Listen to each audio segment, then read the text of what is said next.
Então,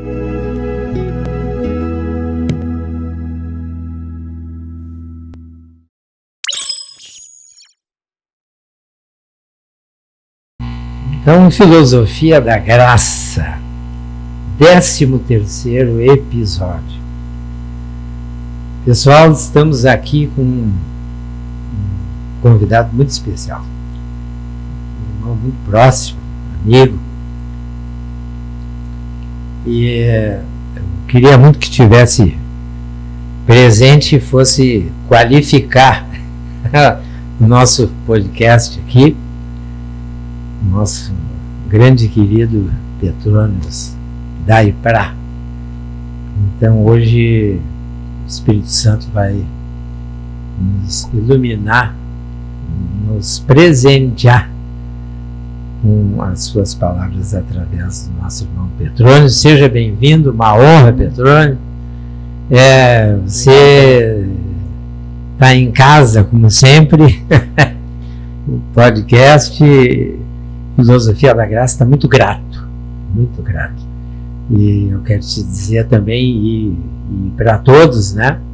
Eu sempre inicio agradecendo o Cindy Lors, que nós estamos com esse apoio aí, e peço àqueles que estão nos assistindo para se inscrever no nosso canal. Nós precisamos de inscrição. Não, o like. O likezinho ali. E aquelas 3 palavrinhas com C, os 3 C, né? Curta, compartilhe e comente, tá? Muito importante, mas a inscrição é tudo o que a gente quer. Seja bem-vindo, meu querido. Obrigado, prazer estar aqui. A gente já vinha conversando faz tempo, se ensaiando. Verdade, se ensaiando até sair esse dia aí, graças a Deus. Tem coisas muito importantes e interessantes. Tem muita conversa aí. Tem muita conversa. Eu sei que você não nasceu em Gravataí, né? Não, nasci em Porto Alegre. Olha aí. Eu vim para Gravataí com 5 anos e pouco. Sim. Quando foi 77. Já que foi, quando deu o acidente, o pai da. Sim. É verdade. Que tava a tia Anastácia também. Pois não. E foi naquela época que a gente veio para cá. Sim. A família daí veio para cá, né? Daqui foi para Porto Alegre. Daqui a gente voltou para Porto Alegre. Sim, certo. Então a primeira formação foi aqui em Gravataí, depois foi para Porto Alegre, né? Eu fiquei. Mas teve algumas andanças por aí na formação, né? Algumas.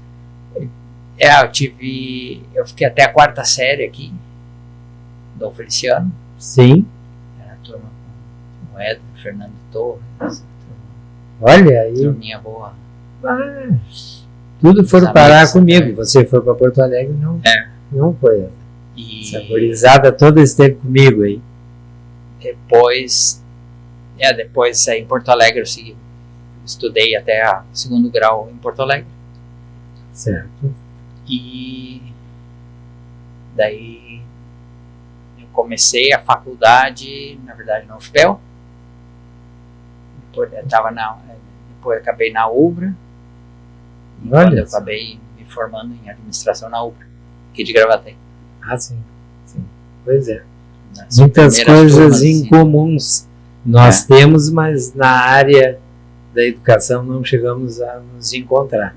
Não, foi sempre paralelo. A minha formação não foi na UFPEL, né? Mas eu fui criado em Pelotas, assim, né?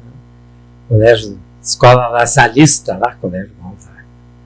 E você lá andou por a escola agrícola? Eu fazia engenharia agrícola. Engenharia agrícola? Na UFPEL. Lá no campus, fora. Ótimo, lá fora. Pegava o ônibus, um frio, já naquelas baixadas lá. Verdade. Para tomar o ônibus, era bom tempo. Aí terminou a faculdade e voltou para Porto Alegre. Não, na verdade eu estava na metade do curso, mais ou menos. Sim. E eu ainda competia com os cavalos, né? Com os quartos de milha. Olha só. E eu, daí daquela época, surgiu um convite para ir para os Estados Unidos. E daí eu tranquei a matrícula e fui. Vamos embora. Não tinha Skype, não tinha internet, não tinha nada. É verdade. E a ligação era tipo uma vez a cada 15 dias e tinha que ser tipo, oi, tô vivo, amo vocês, e era isso, pra cobrar. Muito caro. Era uma fortuna. Daí eu fui a primeira vez. Daí depois de um tempo eu voltei. Daí como eu tava lá com a história dos cavalos, eu disse, bom, então vou estudar. Sim. Daí eu voltei aqui e me preparei para fazer um TOEFL. Voltei para lá. Sim. Né? Comecei a estudar lá por mais um tempo. Depois, quando eu volto para cá, eu volto meio já trabalhando. Na época com o cavalo, continuou? Não, daí eu já voltei trabalhando já sem os cavalos. Já estava meio que na indústria e daí... sim. Uns 2 anos depois, eu entrei já na Dell, na época. 15 anos quase. Foi para a área da tecnologia. E daí... Então, essa passagem, ela foi natural, então. Porque na verdade, foi natural. Na verdade, estava recém iniciando toda a questão de tecnologia no estado. Claro. E no Brasil também, muita coisa. No país também. E não tinha quase gente que falava inglês. Então o que eles fizeram? Me botaram numa área de comércio internacional. Olha só. Por causa do inglês. Eu não sabia nada. Meu inglês era todo voltado para cavalo, para cocheira, para coisa de domar cavalo. Coisa. Olha. E aí eu peguei um dicionário técnico que eu pedi à empresa e comecei a aprender e a fazer aí. E aí foi indo. Aí a vida foi... Que legal, o irmão Zandonai. Eu gostar dessa história, não sei se ele sabe. A gente já conversou algumas vezes assim sobre. E aí você ficou na tecnologia, então. Daí eu fiquei até hoje. Até hoje. Eu tive um período fora, que eu fui para a indústria farmacêutica. Depois já, quando estava fora do Brasil, que daí depois de muitos anos eu saí da Dell, uma outra proposta. Daí fui para uma outra empresa da indústria farmacêutica, grande, uma marca que quase todo mundo usa e conhece. E eu tive vários anos aí também. E aí, nesse período, eu saí dessa empresa, uma série de organizações, a unidade deixa de existir e a opção era ir mudar para o leste europeu. Como família a gente decidiu que não iríamos. Entendi. E aí eu tive 1 ano e meio fazendo um projeto para uma empresa japonesa, desde a Argentina, mas atendendo Latinoamérica, inclusive Brasil. Entendi. Você falou em família, então quem sabe vamos lá na origem ali, né? Para depois continuar. Eu conheço bem a família, mas como é que foi esse encontro aí, você, a Carol? A gente se conheceu na Dell, né? E aí eu tenho que voltar um pouquinho antes, eu vou contar isso aí, porque quando eu vim me preparar, que eu voltei a me preparar para o TOEFL, eu fui por casualidade encontrar a turma, né, no fim de tarde, e eu encontrei a irmã de uma amiga que era aeromoça que estava indo embora para São Paulo naquela mesma noite. E foi assim, foi 3 minutos de conversa. E eu contei para ela e ela disse: legal, acabou de chegar uma americana aqui, que é muito boa com a aula e ela não fala nada de português. E é excelente aula. E me passou o contato. E aí eu liguei e era o Shane que me atendeu. Olha, só não sabia dessa história. Assim que aí começa. Seria a Michele, no caso. A Michele estava grávida da Camila. Aí eu começo a fazer aula com ela, né? começo a ter um contato maior com o Shane. E aí eu volto, daí passaram vários anos em que eu via e encontrava, a gente se cruzava, do tipo, eu voltando dos Estados Unidos, o Shane indo, ou eu estando lá, ele aqui. A gente se encontrou algumas vezes. E nesse meio tempo, bom, eu estava na Dell, e aí já um bom tempo lá, e me chamava muita atenção da minha amada esposa, como ela se portava, né, assim, a atitude dela, que eu vi que era diferente. Atitude. Carol. E a gente foi se conhecendo, ficando amigo. Quando caiu a ficha de tipo assim, cara, eu sempre, né, quis ter uma mulher, uma família, tudo, mesmo sem conhecer muito a Deus. Eu entendi que era ela, eu, né, fui conversar com ela, e ela me parou bem parado, né, tipo, é mesmo? Que eu tinha que entender, porque ela disse, eu sirvo a um Deus, né, que as coisas não funcionam assim como tu acha que funciona. E olha só. E aí, pra puxar a conversa, eu disse, sabe que eu tenho um amigo que eu acho que é dessa mesma coisa tua aí. E aí quando eu falei o Shane, pra minha surpresa, ela conhecia o Shane, o pastor dela era amigo do Shane. Sim. E aí eu disse, mas ele tá nos Estados Unidos. E ela disse, não, ele voltou, acabou de chegar. Aí pra dar continuidade, eu disse, então vamos lá que eu te levo lá pra ver, encontrar com ele. E aí a gente foi, e justo o Shane estava começando o trabalho ali tinha voltado formalmente, estava começando o trabalho na comunidade cristã. Sim. Daí eu conheci o Batista. Olha. O Batista G. Né? E o Batista ainda tinha cabelo. André Delgado, certo? Já era, depois. Não? Isso foi depois. Certo. Primeiro, aí a gente se converte meio juntos, assim. Porque eu começo na verdade, a Carol vai, vou para não perder a linha aqui, a Carol vai, conversa com o Shane, e o Shane estava precisando de gente para ajudar no louvor. E a Carol, como toca piano, em piano, ela começou a ir ali, a ajudar. E eu comecei a ir por causa dela, não porque eu não queria. Até que um dia, eu lembro até hoje, na casa do Shane, aquela casa de 2 pisos, ele estava ensinando sobre João, sobre o verbo, a um grupo de jovens, e eu estava sentado, separado, sozinho, esperando a Carol. E eu fiquei ouvindo que ele estava falando sobre o verbo, que se fez carne, habitou entre nós, e começou a explicar. Olha só. E quando ele perguntou se alguém tinha, porque aí ele explica, ele deu a explicação do porquê que Cristo tinha, né, que ele tinha feito, né, na cruz. E naquele momento eu entendi, foi onde eu me converti, assim, que eu entendi, assim, eu não entendo bem o que está falando, mas aí eu quero isso pra minha vida. É bom. Toma a minha vida e, né. Mas que espetáculo. Mas aí foi assim que eu conheci a Carol, né, com a história dessa, e levou a isso. Então, e daí se aproximou de Jesus também. Foi o que Deus usou, né. O Shane vinha, já nesses anos que havia passado, o Shane vinha conversado, a gente tinha uma boa amizade, assim. Eu não entendia muito do que ele falava, mas tudo bem. Era muito engraçado. Muito interessante, sem dúvida. Tem umas histórias engraçadas com o Shane. E aí, se lembrar, é interessante contar. Como eu ia muito para fora por causa dos cavalos, andava coisa, naquela época era diferente a questão de arma, por exemplo.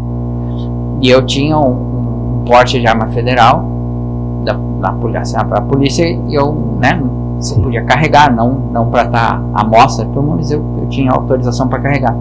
E eu andava com arma, porque eu ia muito sozinho de madrugada, às vezes com dinheiro, com coisa. E uma vez que eu fui buscar ele para ele conhecer os cavalos, ver as coisas assim, acho que eram umas 4h30, 5 da manhã, estava à noite ainda, fui lá buscar ele. Quando ele abre a porta do carro para entrar, tá a pistola, né, ou 38, eu não lembro, 38, a pistola ali do lado, no banco, e o Shane vai, ele, né, agarra a barba dele. Então, hoje eu acho que eu não volto. Que é isso? Esse cara vai. Quem que é esse cara? Você me conta essa história. Eu não sabia disso. histórias aí. Então aí começou o namoro, no caso. Nessa época aí. Daí a gente começou a se encontrar assim, também junto com o Shane. Nesse tempo o Batista também já tinha se convertido, e a gente fazia um tridiscipulado. Que legal. Eu, o Batista, o Shane, né? A gente se reunia para estudar, e daí criou uma amizade muito forte com o Batista, nem com a Gi. Claro. Compadre. Nessa época já se namoravam também? Batista, sim, eles tinham namorados, daí eles também, quando se converteram assim para ordenar bem a coisa também, né? Tomaram algumas decisões para se organizar também. Que era tudo assim, tudo novinho, né? E aí foi. Era um grupo de jovens. Daí a gente foi crescendo junto, assim, né? Casamento, começar. Então aí começou o Petrônios já na tecnologia, mas já criando uma identidade cristã. Aí teve uma mudança importante na vida, assim, de entendimento de muitas coisas, assim, né? Mas não. Um dos fatores, eu acho que também é importante, Deus usou muito, foi o tempo fora do Brasil, porque também a pessoa, quando tu sai da tua zona de conforto, assim, tu muda um pouco a tua perspectiva, né? Claro. Para qualquer coisa, né? Sim. E isso mudou muito naquela época para mim, teve um impacto muito grande, assim, né? Uma preocupação de fazer as coisas também que dá para fazer as coisas certo, que elas não funcionaram. Mas depois eu entendi a questão de que, na verdade, assim, o cuidado de Deus, que desde muito antes, como vinha, né? Ele já vinha preparando direitinho a mudança, porque uma nova perspectiva está dentro dessa palavra mudança. Sim. E ele chegando vai ter que mudar muita coisa. E usou muita, assim, teve muitas, né, a gente teve muitas pessoas e amigos também, os pais que acabaram sendo usados instrumentos dele para formar muita coisa em nós, né? O Vasco de Paulina, por exemplo, que na minha vida foi muito marcante. Tem a Tinhete, que é outra amiga da mãe que sim. Eu não era nem nascido ainda. Né? Depois eu tive muitos amigos de infância daqui, né? Que foram parte da vida também de pequeno, assim, que são pessoas que tu guarda né? Que é verdade. De Nicole, turma aqui do Guido, seu Heitor, Marlene, que maravilha. Guido. Sim. Muitas gente, pessoas. Olha só. Assim, de amigos, né? E depois, além de Alfredinho também, da Tia Maria, que é um personagem também. É mesmo? Assim, bem com de etapas de convivência que foram importantes, né? Na vida. E assim foi Deus foi usando. Dídio foi muito próximo a mim. No fim, trabalhamos juntos. Eu tava.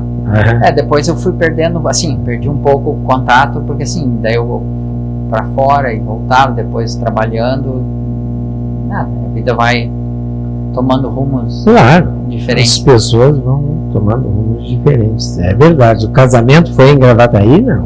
Não, porque aí, como era a Carol de Carazinho, né? Carazinho, sim. Meu sogro estava lá, ele quis fazer o casamento lá, e acabou que foi engraçado que eu acabei sendo batizado lá na igreja de Carazinho. Olha só! E quem era amigo da Carol de infância da época que eu conhecia, e ficou meu amigo da época, assim, era o Leandrinho. Leandro? Mas o mundo dá muita volta. Dá muita volta. E isso é interessante porque vocês, como casal, nenhum nasceu em Gravataí. Não. Mas sempre uma relação bem forte com Gravataí. Hoje, morando aqui, né? Mesmo que seja transitório, devido ao seu trabalho e tal. E aí depois do casamento vocês vieram para Porto Alegre, então? Gente, o primeiro lugar a gente morou foi em São Leopoldo, na verdade, porque a Carol estava na metade da Esse é um casal de muitas mudanças. Muitas. Ela estava fazendo já na metade da comércio exterior e aí nessa etapa eu tinha trancado a engenharia agrícola e quando eu voltei e decidi estudar em administração. O Maurício já estava se formando. Sim, se certo. formou, É verdade. E tipo assim, eu ia ter que recomeçar, retomar tudo, então eu disse, não, então eu vou fazer algo um pouco mais genérico e eu entrei em uma área mais abrangente e entrei na administração de empresas. Sim, sim. E então a gente foi morar em São Leopoldo. Ficava mais fácil para Carol. Depois a gente veio a construir aqui. Ah, sim, aqui em Gravataí. Isso. Mas não ficaram por muito tempo. Não, na verdade a gente ficou um ano aqui e aí já veio a empresa transferiu para São Paulo e aí a gente ficou quase 4 anos em Campinas, né? Sim. E a gente criou um vínculo muito forte que tem até hoje com a igreja de Campinas. Ah, sim. Muito forte, assim, que a gente tem muitos amigos assim que até hoje, assim, tanto com os pastores e com a igreja, né? Que na verdade tem tudo a ver com a questão do que mais tarde a gente pode abordar no aconselhamento bíblico, né? Mas sim. Vem daí. Vem daí. Vem daí. Nessa época. Agora eu lembrei da primeira vez, eu não cheguei a ter contato, mas eu enxerguei da entrada uma igreja evangélica, foi em Campinas. Eu fui dar uma consultoria aí da fábrica de transformadores, na época era Trafo. Eu dava consultoria aqui em Gravataí e fui no escritório central deles, na Avenida Paulista. E depois eu fui na fábrica, que é a Hortolândia. A Hortolândia é um centro tecnológico, né? Isso. Inclusive a fábrica deles é interessante porque a divisa do município de Campinas e Hortolândia acontece no meio da fábrica.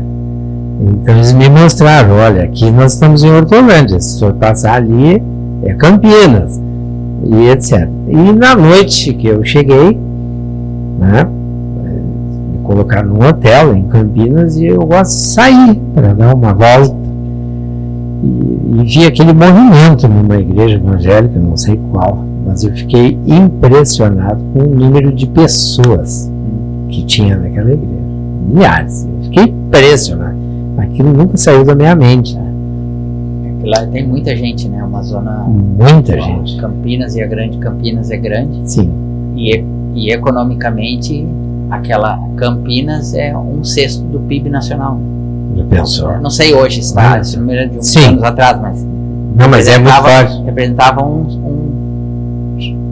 representava 1/6 do PIB nacional, porque. Como é que era? Tinha uma.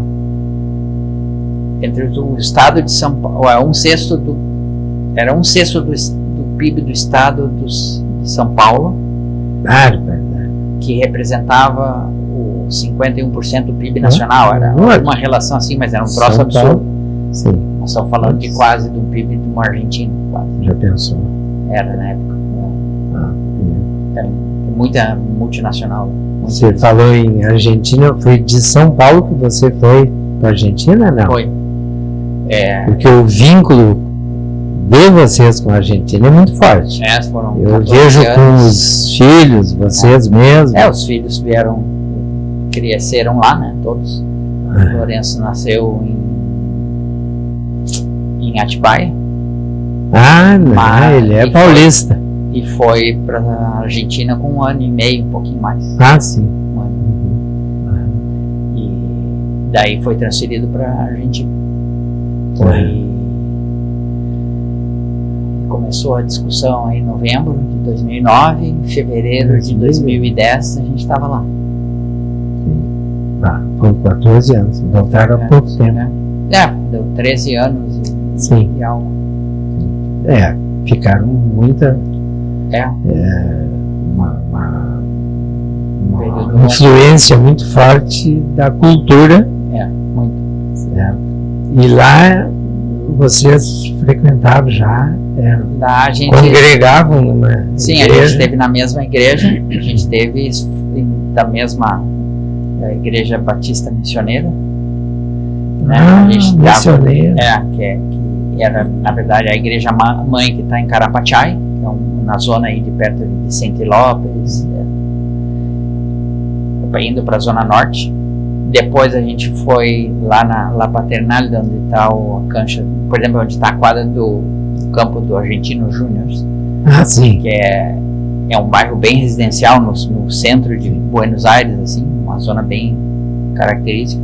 Que foi onde saiu o Maradona e outros jogadores. Saiu daí, Riquelme saiu dali. Que é um bairro bem portenho, assim. E a gente ajudou lá numa dotação de igreja durante 3 anos. E daí a gente foi para outra igreja filha, sempre, né, vinculada à igreja mãe, para numa outra igreja que também estava se firmando, onde a gente ficou até vir embora. Que beleza. Que é a de Campana, MS Campana. Então na verdade vocês moraram em São Paulo e Buenos Aires. Eu achei que tinham morado fora. Não, isso era muito a trabalho. Né? Só a trabalho. Eu viajava muito, porque eu ia muito. Continua viajando? México.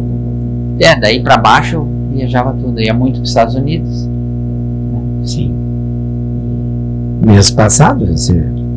Esse ano eu já fui 2 vezes. Eu tive em 7 países já esse ano. Nessa andança. É mesmo? Bem. Antes da gente entrar no conteúdo direto aí, essa relação do Petrônios cristão lá com a profissão, vocês têm já um cargo importante na indústria, né, onde trabalha, né? Ali a gente aí consegue evangelizar. Então, assim, o meu temor é ao Senhor. Sem dúvida. Então, assim, o meu parâmetro do que eu vou fazer não é. Eu tive que explicar a alguns chefes meus, já aconteceu, de que o que eu fazia para honrar a Deus, não para agradar a Ele, né? Ao homem. Mas aí fica muito diferente para quem não tem essa visão, né? Sim, não. Teve situações boas e outras não muito boas, mas situações em que eu não ia mentir ou distorcer coisas, né? Sim. Então quer fazer, faz tu, eu não vou fazer, né? Por essa razão. Mas por outro lado, assim, Deus sempre foi misericordioso nesse sentido que eu sempre tive quase todos uma relação muito boa e de muita confiança. Claro, mas um testemunho desses, né? Então confiança. Acaba que muitos deles gerou uma relação fora do trabalho que perdura até hoje. Tem um ex-diretor muito amigo meu da Dell até hoje. Sim. Johnson também, que agora ele se aposentou. A gente tem uma amizade muito grande assim até hoje. Beleza. Conversa. Muito bom. São coisas que vão vão ficando. É lógico, claro. O mundo hoje é sedento de homens de caráter. E também acho que tem um ponto que é importante, pelo menos eu vi isso na minha vida, que a maior transformação minha foi quando eu aprendi a confiar em Deus verdadeiramente, assim, porque é um processo. Tu vai numa, digamos, uma santificação progressiva. Sim, né? Claro. Tu vai aqui, tu cresce, tu comete erro, então tu cai, né? Mas tu te arrepende e volta, né? E tu cresce já mais alto, depois tu volta, tu não volta lá embaixo, tu volta aqui. Tu vai errando e tu vai crescendo. Então, quando tu entende isso, tu entende que as situações, e isso foi um diferencial, assim, não tem dúvida nenhuma, assim, de ter podido crescer, assim, profissionalmente, de enfrentar situações onde muita gente não queria, onde muita gente tinha medo ou achava que aquilo era loucura, e eu colocar na mão de Deus e disse, então tá aqui, se tu tá me mandando, tô aqui, vou. E as coisas acabavam movendo. A própria ida, por exemplo, para a Argentina foi uma coisa, uma história muito peculiar, assim, porque na verdade eu estava indo para os Estados Unidos, estava vendo casa de mudança, estava vendo casa em Austin e tudo. Meu diretor, a gente implementou basicamente muito uma parte importante da logística reversa, né, que a Dell fazia na Latinoamérica. E assim, no Brasil, a gente começou com uma operação grande no Brasil, que esse grupo de trabalho, tipo, a gente se fala até hoje, um grupo muito bom de trabalho, né? Criou amizades fora do ambiente de trabalho.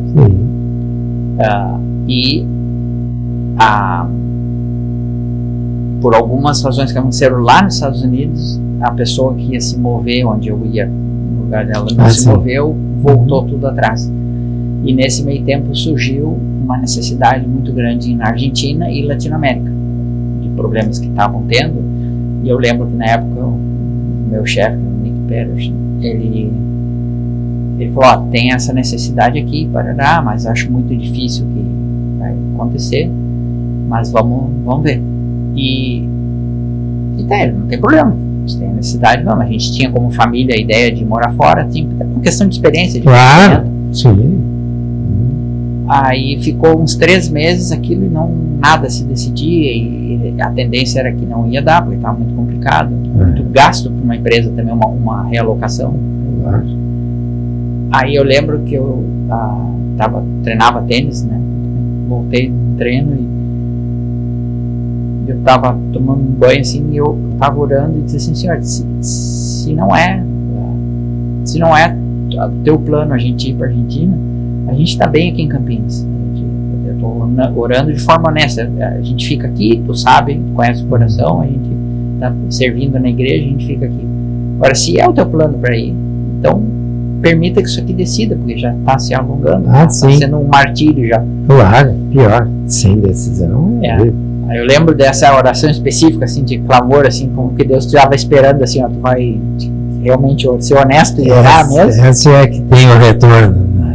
Aí eu, naquele dia mesmo, na tarde, depois do almoço, me ligou, aprovaram a tua ida.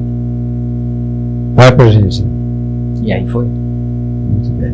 E a Carol prontamente.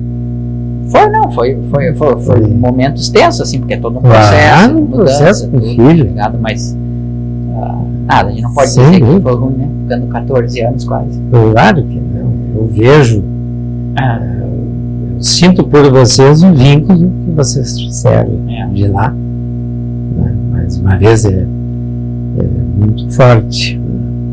Sim. A gente tem um vínculo muito forte com a igreja lá, assim, com muitos irmãos da igreja lá também.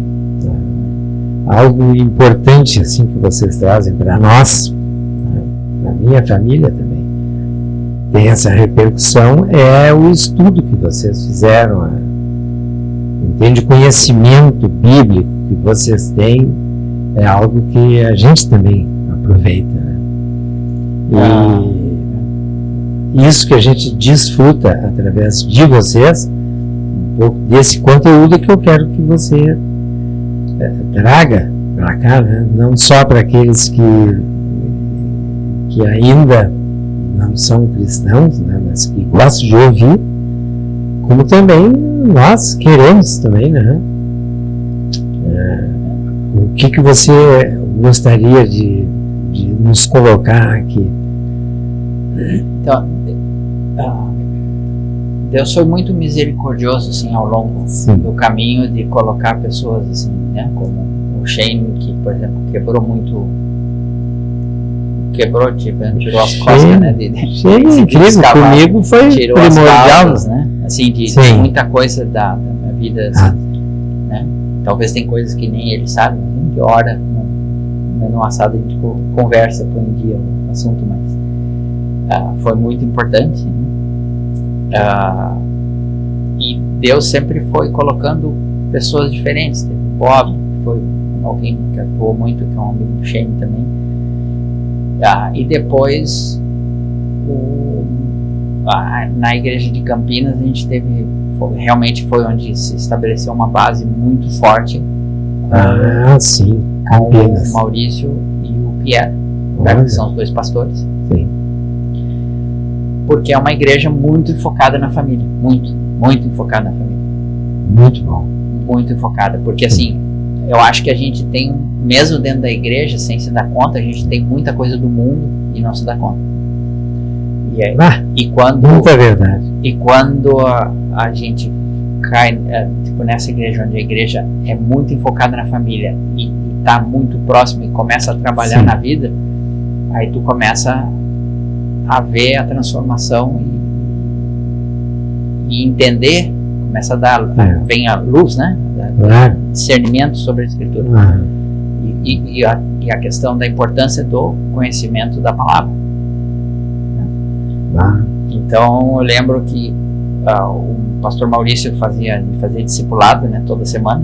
Eu ia para casa dele e é muito engraçado porque hoje as filhas dele estão casadas. Sim. Estive com eles faz um mês e pouco e na época elas eram pequenas, assim, 12, 11, uma menorzinha, e era um loquedo a casa. Eu olhava e disse assim, tudo doido. Que é isso? Muito bom. E muitas conversas assim ali. E ele ali, eu lembro que ele chamou, que disse assim, o Pierre, junto com outros pastores, havia fundado a Associação Brasileira de Aconselhamento Bíblico. Olha só. E ia ter primeira turma de estudo. E ele me convenceu, por que tu não faz? Né? Tu gosta de... Né? A gente tinha muita conversa assim, mais profunda, assim, tinha boas conversas. E aí eu fui, sem ter muita ideia do que... Assim, tinha uma ideia, mas não tinha muito, até começar a estudar aconselhamento bíblico. E daí foi uma mudança. Eu lembro de voltar, uma lista de perdão assim que eu fui pedindo, né? Por entender assim a minha função como marido, né? E como daí nos outros anos a Carol foi também fazer, a gente fez foram 3 anos, né? E agora já tem um 4º módulo que na verdade dos 3 que a gente fez tem um 4º que é só uma variação nos casos práticos de aconselhamento bíblico e esse eu não fiz, porque são casos diferentes que agregam outros cenários, que trocam experiência, né? Mas a base em si foram os 3 anos e depois ficou esse último ano que é outros casos práticos. A Carol fez, daí, e realmente teve uma mudança muito grande na nossa vida, no entendimento da caminhada com Cristo, né? O que isso implica em questão de santidade, em questão de temor a Deus e não ao homem, e como isso acontece, né? E é um processo extremamente lógico. As pessoas tendem a confundir a questão espiritual com algo subjetivo, e na verdade o evangelho é extremamente lógico. Aí tu, com o conhecimento da filosofia, mas é uma coisa lógica. Claro, é muito lógico. Muito lógico. Isso foi a minha grande surpresa. É extremamente lógico. Então, tu para pensar, né? Quantos grandes nomes do Antigo Testamento eram jovens e crianças? Sim. Né? Então, assim, tu pega, por exemplo, para mim, um dos livros muito especiais, que para mim é um dos livros que eu mais gosto, é o livro de Davi, né? Então, quando tu lê a história de Davi e tu lê, tu vai no versículo, no capítulo 12, versículo 10, sim, Davi, sim. que ele deixa eu ver se eu acho que pego aqui, e Davi está na beira do já com muitos anos já, idoso, né? Tem idade avançada, que ele tem as últimas visões do Apocalipse, né? Quando começa dos últimos tempos, que ele tem aí. Quando ele cai por terra, que ele está lá caído, sem fôlego, ele levanta, que o anjo vem e toca nele para levantar. Ele fala uma frase que por aí muita gente passa desapercebida, né? E aquilo ali teve um impacto tão grande na minha vida quando eu li aquilo, que até hoje ele é um versículo que ele fala que o homem muito amado, não temas, né? Porque ele diz assim, porque desde o primeiro dia em que tu inclinaste o teu coração a conhecer e a te humilhar diante do teu Deus, né? São ouvidas as tuas palavras. Né? E daí isso, na verdade, quando tu vai estudando o contexto, isso remete lá a Daniel com 12, 14 anos, quando ele é levado prisioneiro para a Babilônia. Ele era da família real, descendência real, e ele é levado prisioneiro. Só que quando tu lê o início de Daniel, quantos jovens se levantam com Daniel para a questão de ter uma vida santa? 4, né? Ele mais 3 amigos. E eram quase 200 jovens. Então 4 se levantaram, pedindo a Deus, clamando a Deus por ajuda para não se contaminar.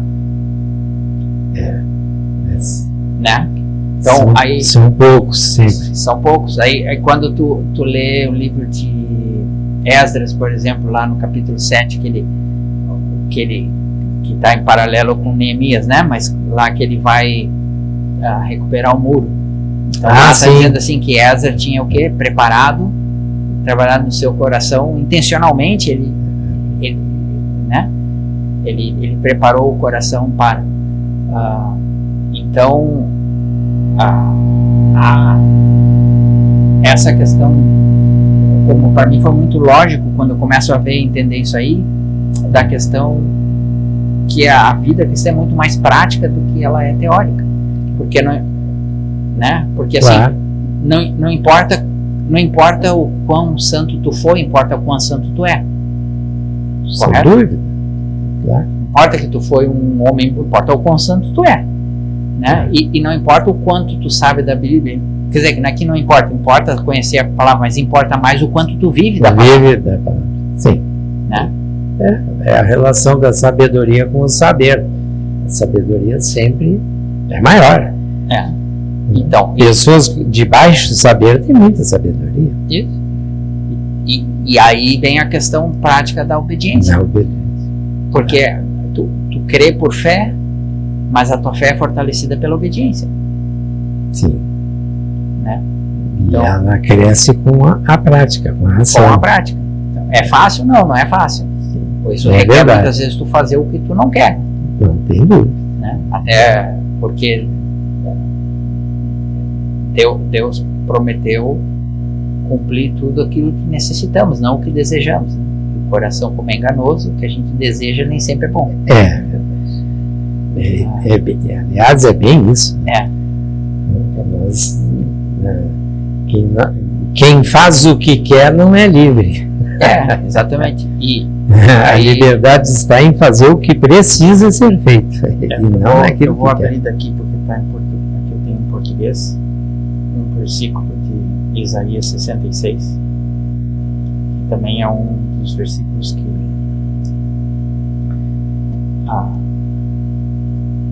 tem uma questão bem prática que né? Que é Isaías 66 1 e 2, né? Assim diz o Senhor: o céu é o meu trono e a terra o estrado dos meus pés. Que espécie de casa vocês edificarão para mim? Onde seria meu lugar de descanso?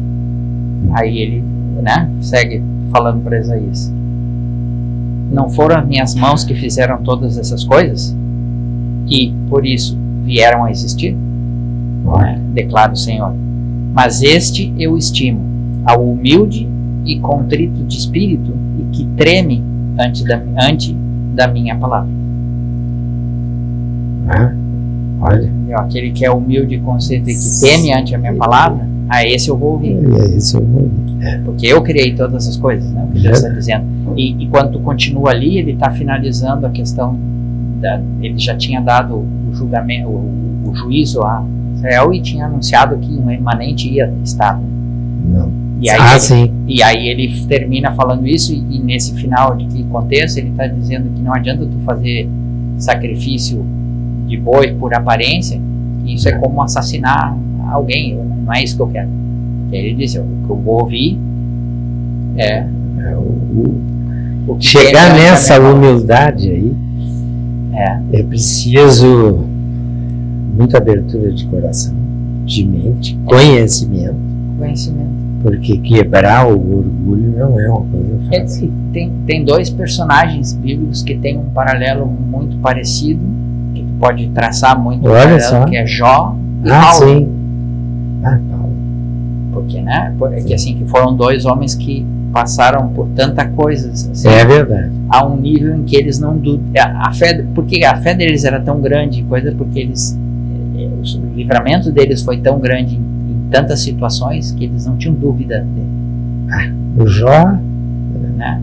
Antes eu te conhecia de ouvir, agora eu te vejo. É verdade. Não, o Jó, eu tive grandes problemas no início, porque como pode um homem sofrer o que ele sofreu, e a fé que ele tinha, impressionante, é algo, mas ele não tinha os olhos postos exatamente no lugar correto, ele tinha a perspectiva correta da vida, claro, mas recém-convertido, alguém não é complexo, não alcança isso, não é um livro fácil dele, não é um livro fácil. O aconselhamento bíblico, desculpa, acho que eu cortei,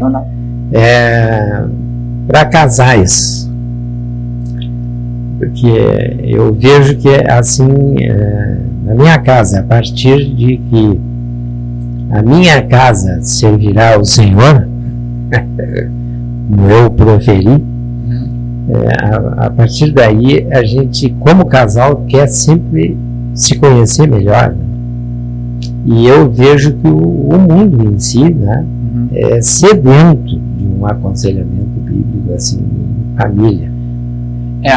Porque e na verdade o aconselhamento bíblico eu acho que tem algumas características que tornam o aconselhamento bíblico serem bíblicos, né? E uma delas é que no momento em que tu te converte, tu é capacitado pelo Espírito Santo, tu é apto a usar a palavra de Deus para fazer aconselhamento bíblico. Em menor grau ou maior grau. Mas aí Não, e eu digo assim, e a Bíblia, e tu tem a suficiência da Escritura, que significa, quer dizer, uma Bíblia como a tua maior autoridade, uma palavra de Deus inspirada. Que isso é uma coisa que com as crianças a gente ensina muito, assim, em qualquer situação, no mundo, onde quer que esteja, onde for, o teu ponto de referência, o teu parâmetro é a palavra de Deus. O teu referencial do certo, errado, ou do bom ou mal, é o que está na palavra de Deus. Entendi. Né? Claro. E uma situação na vida em que tu não tenha tempo de avaliar, por exemplo, me estão oferecendo isso agora, mas tem que ser já, não posso nem parar para pensar. Então dá um passo atrás e não toma decisão, porque algo errado tem nisso aí. Sim. Então, tu tem que ter o teu parâmetro é esse. É verdade. E quando tu leva isso, por exemplo, para a família, na verdade, o aconselhamento bíblico, ele é a diário, porque todo dia tu vai lutar com o teu pecado, ainda mais numa família, porque a família é tão importante. Porque na família tu aprende, né, o Maidana usou um exemplo no último domingo na pregação, do ferro afiando ferro, mas isso acontece não só no corpo de Cristo, mas isso tu traz para dentro da casa, do núcleo familiar, né? Então tu aprende sobre o perdão, sobre a misericórdia, né? Sobre a piedade, o orgulho, o egoísmo, que são coisas que todos nós lutamos. Não tem dúvida. Então, por exemplo, quando tu vê o livro de Gálatas, que Paulo ele lá no capítulo 5, ele fala dos frutos do Espírito. Sim, né? Isso. Frutos do Espírito é isso aqui. Agora tu volta lá, ele explica o que aconteceu antes, lá em Gálatas 2:20. O que Paulo fala lá em Gálatas 2:20? Que a vida que agora eu vivo, já não vivo eu, mas vive Cristo é quem vive em mim. E as coisas que eu faço por amor daquele que se sacrificou por mim. Sim. Depois veio o fruto do Espírito, sim, mas a mudança foi essa. Verdade. Bem, por isso eu acho interessante. Eu sou da igreja, mas não pratico. Isso aí eu nunca aceitei, mas isso não estou julgando ninguém, mas acontece muito. Eu pratico até certo ponto. Então acho que tem uma questão também, assim, por exemplo, da suficiência da Escritura, né? Que quando tu tem isso por base, sim, que foi, por exemplo, com a Carol, quando a gente casou, a gente olhando assim, olho no olho, a gente disse, aqui está a nossa referência, qualquer coisa que a gente tiver, nós vamos vir para cá. Sim.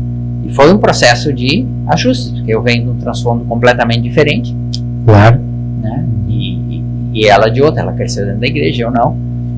E tem situações que quando ela ia, ainda antes de casar, que ela ia comer lá em casa, que a gente às vezes começava a conversar, que ela ficava olhando e dizia, agora eles vão se matar, agora vamos voar no pescoço, e a gente estava só discutindo, só conversando. Claro, sim. Que era italianada, você começa a falar. Culturalmente bem diferente. Então, mas a gente tinha acordado, assim, a gente vem pra cá, né? E foi o que aconteceu. E aí Deus foi muito misericordioso com a gente em honrar isso, em dar esse temor, né? Então, você diga, o aconselhamento bíblico, ele foi fundamental. E aí vem uma outra etapa que fez toda a diferença. Tu pode ver, tu é um testemunho para me dizer melhor que eu sou suspeito para dizer, mas que é depois da criação dos filhos. Sim. Que daí tu vê o reflexo em quem tu forma, como que tu forma e como que tu cria. Não é fácil. Fala em filho, eu entro em arrependimento direto. Imagina um homem o que foi que nunca falou em Cristo para os seus filhos. Pois é. Claro, o que foi, a história é essa. O que interessa é que eles estão hoje. Exatamente. E por alguma razão que talvez a gente não entenda toda, Deus tem o tempo perfeito das coisas. É verdade. Né? Então, Deus, as coisas não vêm fora de tempo, né? É verdade. Mas eu vejo não só na minha família, né, como eles estão criando os filhos, como dos meus irmãos, e vejo a diferença. Por exemplo, o que acontece com você em relação aos filhos. É algo extraordinário. Porque a gente fica conversando muitas horas, às vezes, muito tempo em casa. Passa, né? Deus permitiu muito, como a gente morando fora, longe da família, né? Os avós, os tios. É verdade. Tios, né? E eu tenho uma relação muito boa, graças a Deus, com as minhas irmãs, e a gente, né, tem uma relação todos muito bem. Mas o fato da gente ter morado longe nos permitiu estabelecer neles um padrão bíblico, né, que foi sendo mudado. Eles veem quando é que foi domingo, sábado passado, eu errei com eles, estando com os 3 na situação. E nós entramos no carro e eu olhei, parei, eu não saí o carro, eu olhei e disse, olha, perdoa porque o pai pecou, eu fiz isso errado, me perdoa por isso. Então isso maravilhoso. E isso eles vão pensar, meu pai também mete a pata, e é o que eu digo para eles, e a questão não é o que tu não erre, é o que tu faz com isso. Não, e o futuro, quando eles forem pais, Isso. Meu pai me pediu perdão quando ele errou. Porque eu disse assim, porque quando a gente erra e a gente peca, a gente está pecando contra Deus. Sem dúvida. Entendeu? Então a gente tem que arrumar a coisa, não é uma coisa menor. Claro. Então esse aconselhamento bíblico foi algo que foi muito importante de ter esse discernimento na criação deles, né?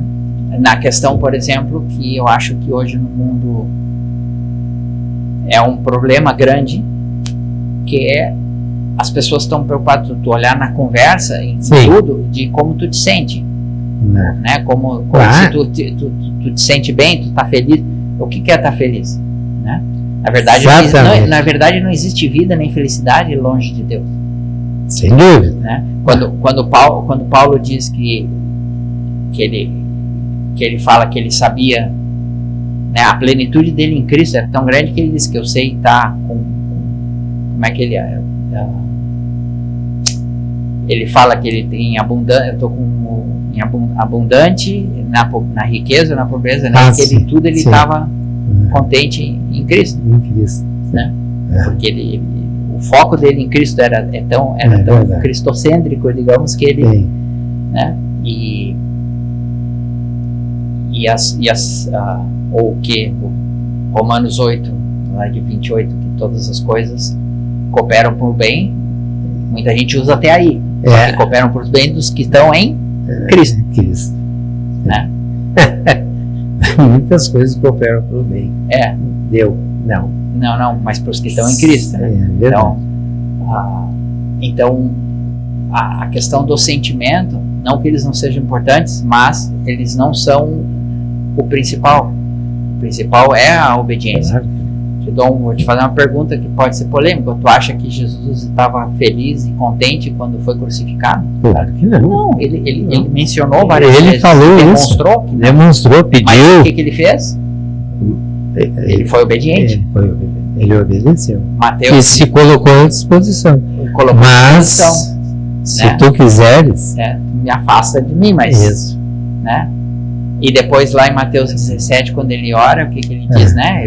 Eu glorifiquei o teu nome cumprindo, obedecendo aquilo que tu me confiou. Sim. Né? Então foi por obediência, né? E assim tu tem vários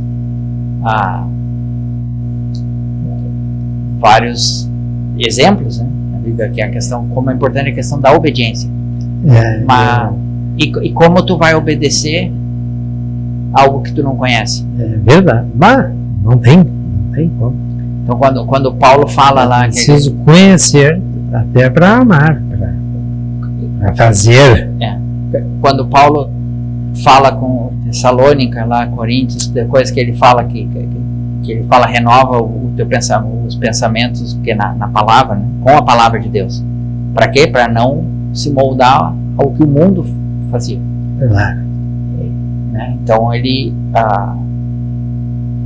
a questão da obediência, ela é mais importante, porque se tu conhece a Deus, tu conhece os atributos de Deus, tu sabe quem Deus é, né? Que é aquele que é santo, santo, santo. Então tu tem um parâmetro do que tu vai fazer, mesmo que tu goste ou não goste. Claro. Então né? Então hoje uma coisa que é comum no vida é: eu estou me sentindo mal, eu não vou fazer o que eu estou fazendo. Isso vira uma coisa pecaminosa no momento em que tu deixa de cumprir com as tuas atividades, porque tu vai trabalhar dias que tu vai trabalhar te sentindo mal, pior que outros, ou triste, o que for. Claro. Agora, quando isso te impede de tu seguir fazendo aquilo que tu cobra, né? Sim. Claro. Aí nós temos um problema. Eu junto com os sentimentos, aí eu vejo também a palavra vontade. É preciso a gente trabalhar e educar essa vontade. Tu não levanta todos os dias com a mesmo ânimo, por exemplo, de ler e estudar a palavra. Claro que não. Agora, desses são os dias em que tu tem que ler mais, propositalmente. É evidente, até para uma autoeducação. Isso. Para esse trabalho. Esse trabalho. Eu já conversei isso com pessoas. E isso não tem a ver com idade. Não. não tem a Tem a ver com conhecimento, com autoconhecimento. Porque né? O fruto das tuas ações vai revelar o que tem no teu coração. Exatamente. Então, se tu dedica o tempo de conhecer a Deus, conhecer a Escritura, conhecer os atributos de Deus, quem é Deus, por que ele é, por que ele é santo, verdade. né? Por que ele é piedoso, por que ele é fiel. Quando tu começa a conhecer, tu tem toma uma maior consciência dos teus atos, e que os teus atos têm consequências. Tudo que tu faz tem uma consequência. Totalmente. Né? Então, o que tu vai fazer com isso? Porque assim, Deus jamais vai te colocar numa situação, por exemplo, onde o pecado é a saída. Sempre existe uma forma bíblica de tu resolver as coisas. Através da verdade, sempre. Através da verdade, sempre. Né? Agora, às vezes, ela leva mais tempo, menos tempo. Claro. Né? Então, por exemplo, eu vou tomar uma decisão. Agora, como é que eu tomo uma decisão bíblica? Não é uma questão só no sentido espiritual, que eu do tipo de querer algo sobrenatural. Tem um monte de aspecto prático aí. Que a primeira coisa é assim, o que eu quero fazer, né? Eu quero o que eu quero, né? Eu faço o que eu faço porque eu quero o que eu quero. Sim. Né? E aí assim, quais são as motivações reais para eu fazer o que eu quero? Exato. Eu estou fazendo como é que eu vou dizer? Eu tô quebrando algum princípio de Deus para fazendo isso.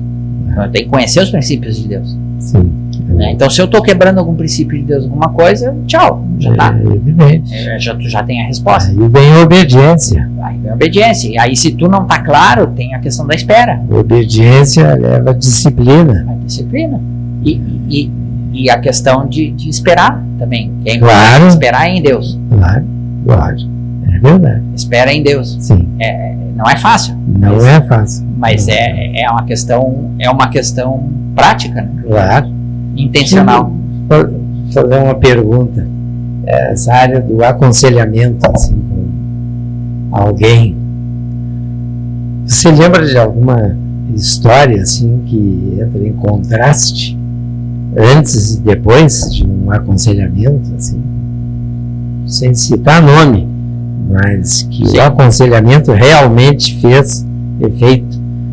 Você lembra de alguma história, assim, algo para colocar? Lembro de vários. Lembro com meus filhos. Olha só. Lembro comigo. Tem vários. Com outros amigos, assim, que houve períodos de exortação, assim, em amor, né? Sim. Na palavra, onde então senta aí, vamos ler junto, né? O que a palavra diz? Olha só, né? E ia indo através das escrituras e aconselhando assim, estuda. Por exemplo, com o meu sogro, a gente tem uma amizade muito forte, assim, né? Pois não. E é um homem de igreja. É um cara firme na fé, né? Assim, um cara, uma figura.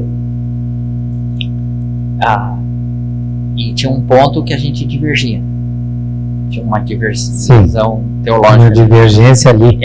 E eu postando para eles, vamos na Bíblia, a gente foi discutindo esse tema. E aí nas últimas vezes, quando a gente teve um tempo com eles lá em Carazinho, né? Sim. Ele disse assim, então pega os teus comentários bíblicos, estuda e a gente conversa. Que coisa boa. E a gente volta a conversar dali um tempo. E a gente tinha entrado muito em discussão. E aí, passados uns meses, teve uma situação que eles estavam tomando uma decisão e ele voltou àquele ponto e disse, não, e a gente não foi para lá por aquela discussão eu ali. Voltei a entender e eu entendi, buscando olha só. E hoje eu tenho certeza disso, né? Bom, sim. Mas a gente vê muito isso com as crianças, assim. Sim. de confronto de pecados deles, em que a gente confronta, Claro. começa a perguntar, porque não é uma questão de eu fazer julgamento em cima deles, mas é pergunta: tu viu o que tu acabou de fazer? Não estou te perguntando isso, estou perguntando: tu viu o que tu acabou de fazer? Isso, deve ser ok. E isso está relacionado com o quê? Não, mas isso está relacionado com o quê? Aí vem aqui, Muito abre bom. aqui. O que diz aqui? O que está dizendo aqui? Isso. Aí você já vê as caras dizendo assim: bom, então agora tu sobe e resolve o assunto. Né? Ele tem que. Sim. Mas ele, pelo menos assim, eles vão adquirindo o hábito né, de a gente discutir, entender isso. Isso para mim é legítima formação de caráter espiritual, porque a própria pessoa não é alguém que está dizendo faça sem entender o que eu fiz e o que eu vou fazer. Tem ali a indicação mesmo. Isso. Né? Muito bem. Então, mas a gente se encaminhando assim um ponto final, eu sempre gosto de fazer uma pergunta assim, a queima-roupa, sabe? Um sonho futuro do Petrones.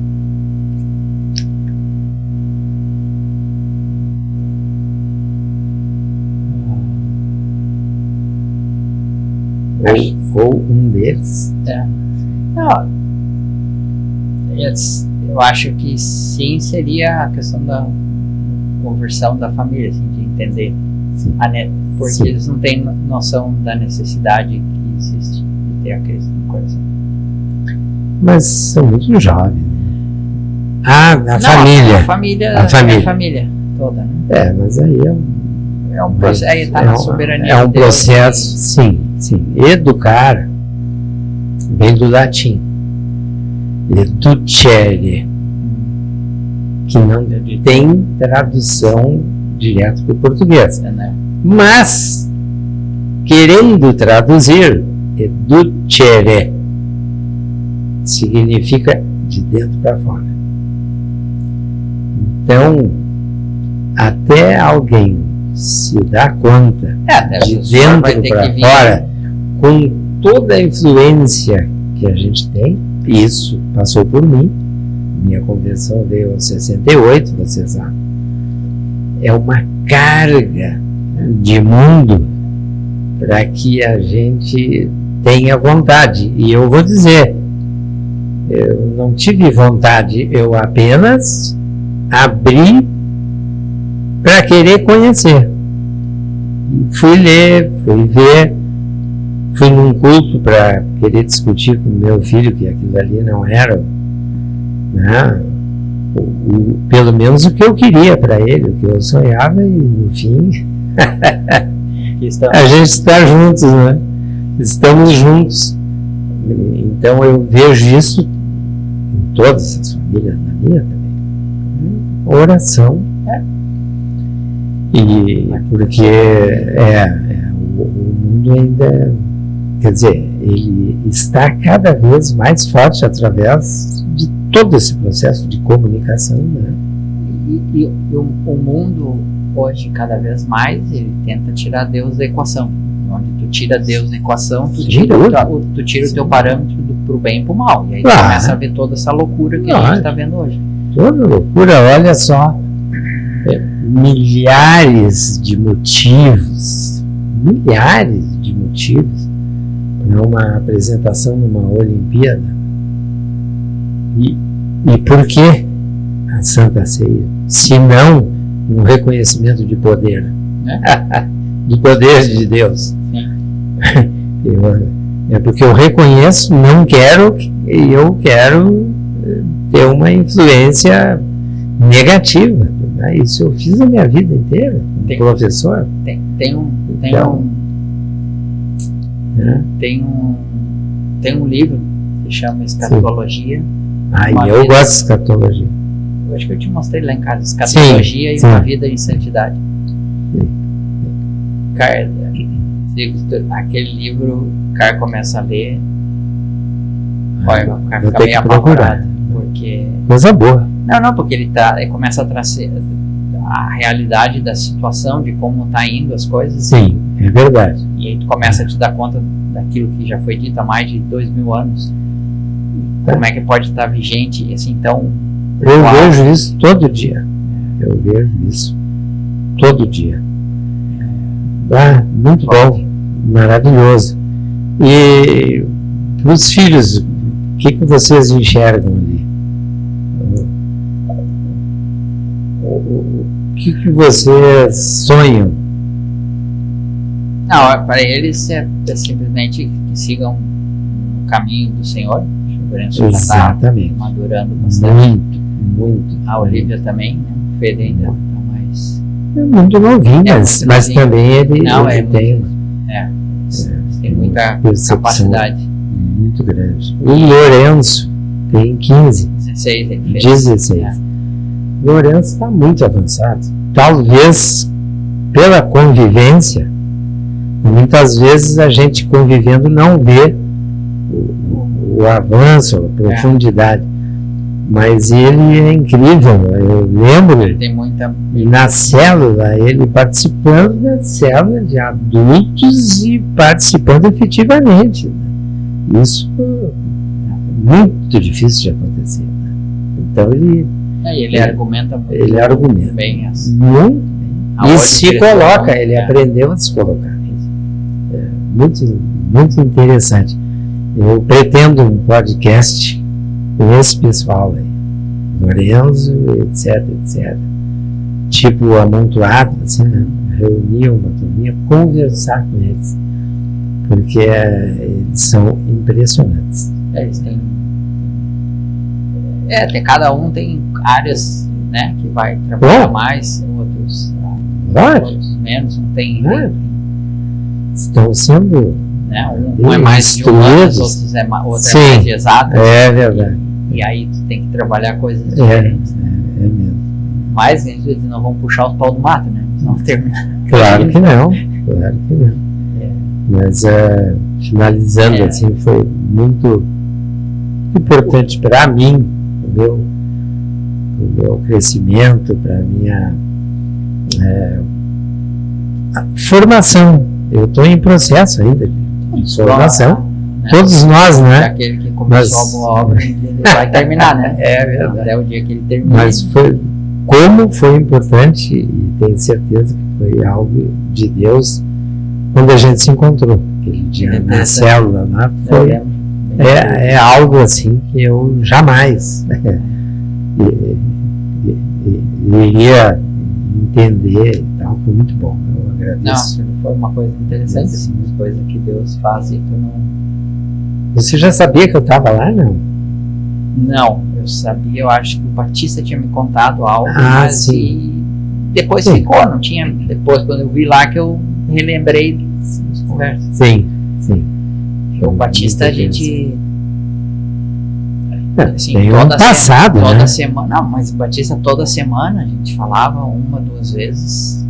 Sim, certo. No WhatsApp a gente conversava, até quando na época lá que ele estava mais complicado, mais atrapalhado, assim, com a saída da perna, depois ele estava no processo de começar a trabalhar todo, se envolvendo também mais com a igreja. Sim. A gente conversava muito, sempre. Até hoje, né? A gente troca muita ideia junto, como um irmão.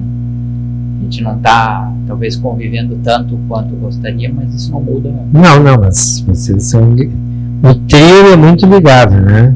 Petrônio, Batista e Maurício. Ficou. O Maurício eu passei quantos anos assim, evangelizando ele. E quando eu vim embora, eu fui lá e levei um Batista, coisa. E aí o Batista ficou acompanhando ele. Maravilhoso. Sábado a gente jantou lá com o Maurício, que a Débora tá viajando, né? Sim. Foi falar. Que coisa boa. Muito bem. Mas Só voltando agora, que eu fiquei lembrando uma coisa das crianças. Sim.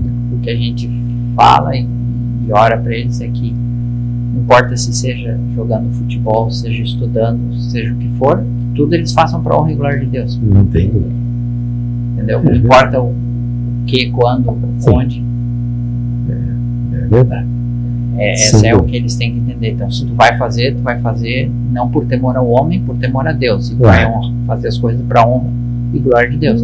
Então, se tu vai entrar para jogar, né, que agora eles estão muito fortes na história do futebol, eles sempre gostaram. Então, tu vai, mas tu vai deixar o coração dentro de campo para Deus. Exato.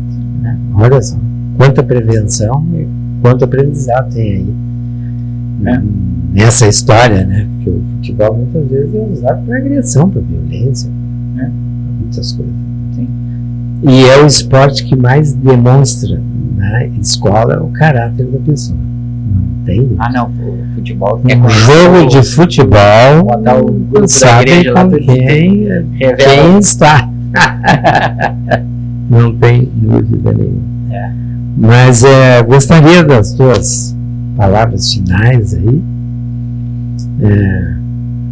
Como foi bom esse primeiro momento, porque nós vamos ter Passou rápido.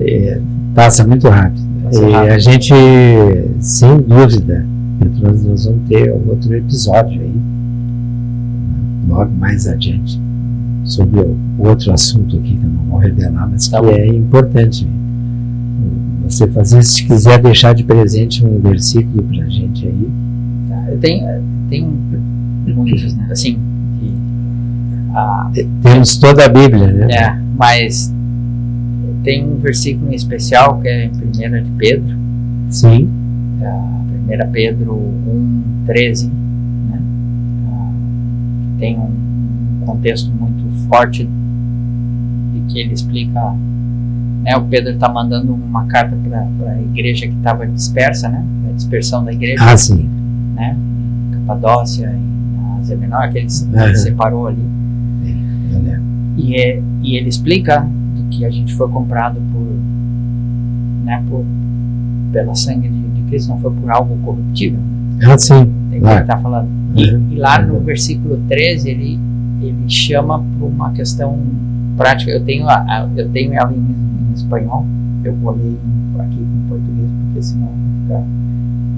Que ele chama para botar em prática, na verdade, o que ele está chamando ali. Sim. É uma questão prática de aqui.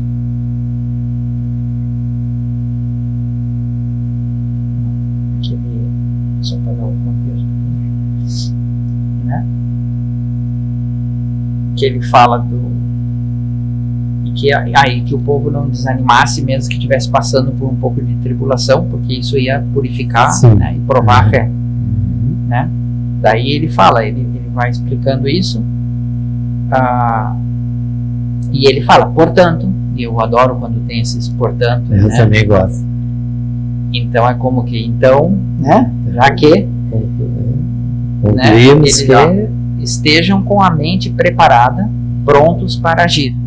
Mantenham-se alertas e ponham toda a esperança na graça que será dada a vocês quando Jesus Cristo for revelado.